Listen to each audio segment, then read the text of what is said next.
Na, dabar jau tęsime Delfi dieną su šį kartą labai šventiška knyginėjimai trumpai rubrika. Didi šventė tikriausiai kiekvienam mūsų šalies vaikui, nes minime vienos mylimiausių jų personažų gimtadienį. Taip, čia aišku, kad kalbu apie Kakę Makę. Na, o tam, kad pažvelgtume į šios nutrūktgalviškos herojės ir asmenybės pasaulį iš arčiau, pasikvietėme vaikų literatūros ekspertę Eglę Baliutavičiūtę, kuri dar ir atsinešė visą pluoštą Kakės Makės nuotykių. Sveiki. Sveiki. Tai kaip jūs jaučiatės, ar švenčiate Kakės Makės gimtadienį? Manau, tikrai visi jį kažkaip turėtų paminėti, bent mintise, nes jeigu pažiūrėsime 15-20 metų prieš, mes Lietuvoje neturėjome tokio vaikų literatūros herojo, kurį galėtume pavadinti kultiniu, kuris būtų atpažįstamas, žinomas, mes žiūrėjome pasaulyje, yra Mikė Pūkuotukas ir visokie kitokie herojai, kurie įsigyvenė į tautos gyvenimą, iš principo į valstybės gyvenimą. Tai Kakė Makė jau švenčianti 16 gimtadienį, dar nėra galbūt išbandžiusi laiku to egzamino vadinamojo, nes kai kurie ten herojai pasauliniai ir 100 ir 200 ar ten jau 50-80 metų, bet jos startas yra be galo stiprus ir per 16 jau metų jinai pasiekė tiek, kiek joks kitas lietuviškas herojus. Tai tikrai labai įspūdingas pasiekimas ir džiaugsmas yra ir tų knygų įvairovė, Kakės Makės, irgi labai stebina, nes, pavyzdžiui, yra knygelių visai patiems mažiausiams, kur, dar tik tai mokosi vartyti knygutę, žiūrėti, todėl tos knygelės dažniausiai yra su labai mažai žodžių, paprastutė, šiuo atveju čia emocijoms skirta ir galima į save pasižiūrėti, veidrodėlėje, pavaizduoti. Ir suaugusiems, žinokit, kartais reikėtų. Gali būti, kaip papugėliam galima pasivaipyti, pasižaisti, tai aišku yra smagu. Ta knygų įvairovė, aišku, išsiplečia ir į besimokančių skaityti, tai tokia yra Kakės Makės serija, kur būtent parašyta arba vien didžiosiomis raidėmis ar suskemenuota, kad būtent tie, kurie jau mokosi skaityti, jau išaugo gal iš mažesnių knygelių, kad irgi su savo mėgstamą heroją galėtų toliau tęsti savo kelionę. Nes tikrai nuo pat mažiausiųjų jinai užgriebė tokią auditoriją. Taip, tai ir yra iš principo serija, iki 7 metų vaikams, galbūt 8, jeigu dar patinka, bet po to būna, kad jau tiesiog natūraliai vaikai išauga. Ir, o Kakė Makė orientuota, jai pačiai knygų serijoje yra 5, tai tas aukso viduriukas. Nors pati beveik jau pilnametė, tuoj čia bus. Tikrai taip. Bet jeigu kalbėtume dar šiek tiek, bandytume paanalizuoti šį jos fenomeną, kaip jums atrodo, kas dar gali lemti, kad jinai šitaip įsproga, jos toks populiarumas yra neišpasakytas, toks netikėtas? Aš manau, kad Lina Žutautė, Kakės Makės kūrėja ir dailininkė ir rašytoja, jinai užčiapė tai, ko mes lietuvių literatūroje, vaikų literatūroje neturėjome. Vaikui labai artimą veikėją ir realistinį veikėją. Nes dauguma iš tiesų knygų, apskritai tuo metu, kai ir tai pasirodė, Kakė Makė buvo labai mažai lietuviškų paveikslėlių knygų, buvo toks labai įtartinai žiūrima į tą žanrą, nes mažai žodžių, daug piešinių, ką čia skaityti.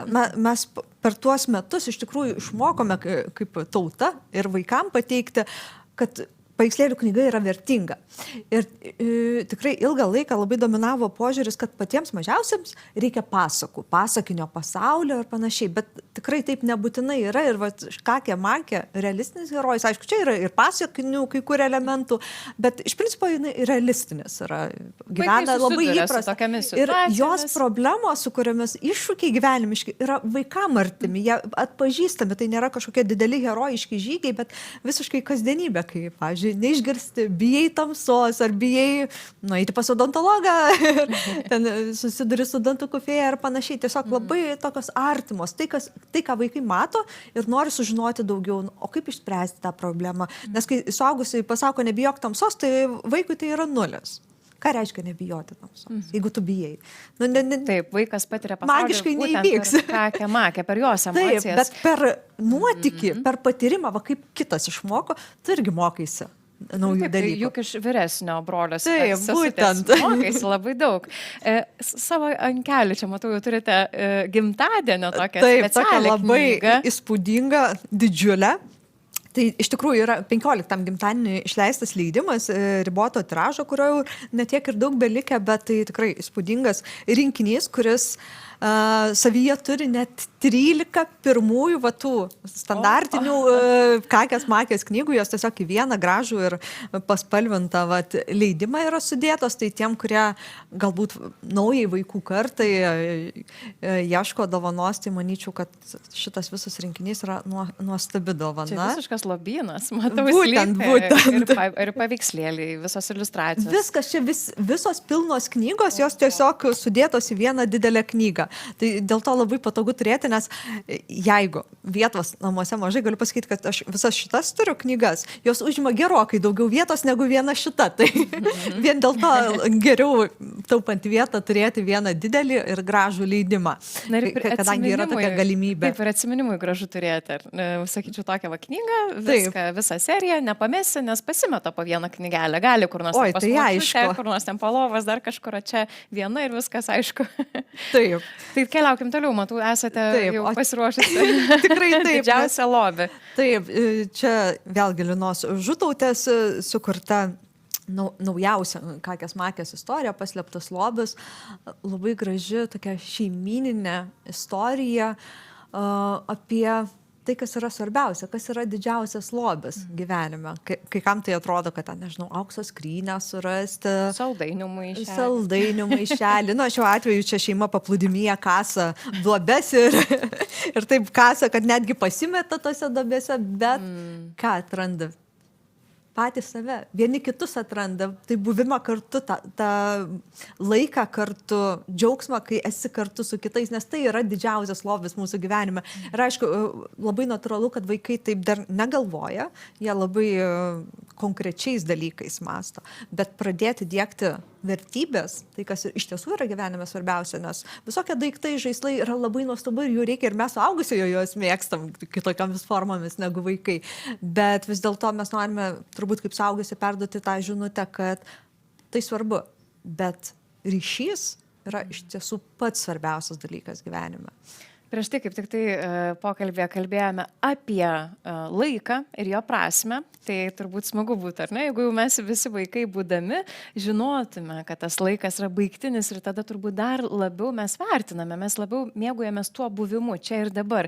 Negalvojame apie ateitį per daug, na ten aišku, kuri planus visą kitą, bet nesikoncentruoja. Dėmesys čia ir dabar. Tai čia apie tai ir kalbama, suprantu, toje knygoje. Taip, apskritai apie ryšį, apie tai, kad mes vienas kitam ir esame be galo svarbus ir mes sukuriam gyvenimo iš principo prasme vienas kitam būdami kartu ryšyje, dėl to ir lobis. Lobis tai šeima, draugai, visi, kurie kuria tą gyvenimo grožį aplinkui. Tai yra svarbiausias dalykas. Nuostabu. Dar viena knyga yra, tai dar noriu susispėti ir apie ją pasikalbėti, tačiau nuotykiai kažkokie po vandeniu kakės makės laukia. Čia jau pats naujausias kakės makės leidinys. Kaip žinia, kakė makė turi ne tik grožinių knygelių, bet ir ištisą seriją pažintinių, apimančių daugybę įvairiausių temų. Nuo istorijos iki gamtos ir taip toliau. Ir čia pagaliau turime apie labai svarbų dalyką. Nes kai vaikams pasakai, kad mūsų Žemės planetos daugiau negu pusė užima vanduo, o kodėl? O kaip taip yra? O kas ten vyksta tame vandenyje? Natūralu, mes sausumą tai labai matome, balas, ežerus kažkiek matome, jūrą, bet to visumos tai taip nesuvokia, nepagalvoja, kiek vanduo užima. Ir koks įdomus tas vandenų pasaulis. Ir būtent šitam visam ir yra skirta knyga. Tiek gyvūnijai, tiek augalijai apžiūrėti, kas stipriausia, greičiausia, įdomiausia, aišku, ir kakė makė su dviem draugais, aštuonkojų ir krabų, štai keliauja po įvairiausias vietas ir susipažįsta su įvairių vandenų, ir upių, ir ežerų, ir jūrų gyventojais ir įdomybėmis. Čia yra ir šiek tiek iliustracijų, bet dominuoja nuotraukos, kas, aišku, enciklopedijose yra labai didelis pliusas, nes vaikai pamato taip, kaip iš tiesų yra. Nes kartais labai gražu, kai enciklopedijos yra iliustruotos, nupieštos tiesiog. Bet nebūtinai atitinka. Bet būtent nebūtinai atitinka ir kartais sunku būna dar identifikuoti vaikam, kad tai yra tas pats dalykas vien dėl to, kad jie turi mažiau patirties. Mes jau suaugusiai supranta matyti tam tikras formas, atpažįstam jas, o jie dar tik mokosi, todėl būtent tikri piešiniai yra, čia galima net ir lyginti su vaikais, žiūrėti, jeigu su mažiuku, nors enciklopedija šita šiaip jau nuo 5 metų vaikams yra, bet aišku ir mažiukai gali tiesiog žiūrėti, mėgautis paveikslėliais ir, pavyzdžiui, lyginti. Va štai kaip nupieštas lokys baltasis. O koks jis iš tiesų yra. Ir tai atrodo tokie labai mums suaugusiems suprantami dalykai, bet mažiesiems tai yra visas atradimų pasaulis. Jie viską praktiškai pamato pirmą kartą. Na, sakote, suaugusiems suprantami, bet ne visada visi faktai žinomi, tai aš būtinai pavartysiu iškart po mūsų pokalbę šią laidą. Labai šią knygą ir labai noriu padėkoti, Egle, kad atvykote ir kažkaip kartu čia taip gražiai paminėjome Kakės Maikės gimtadienį. Ačiū. Ir Kakės Maikės gimtadienio proga pasakysiu, kad geriausias laikas kartu ir ryšys yra skaitimas kartu su vaikais.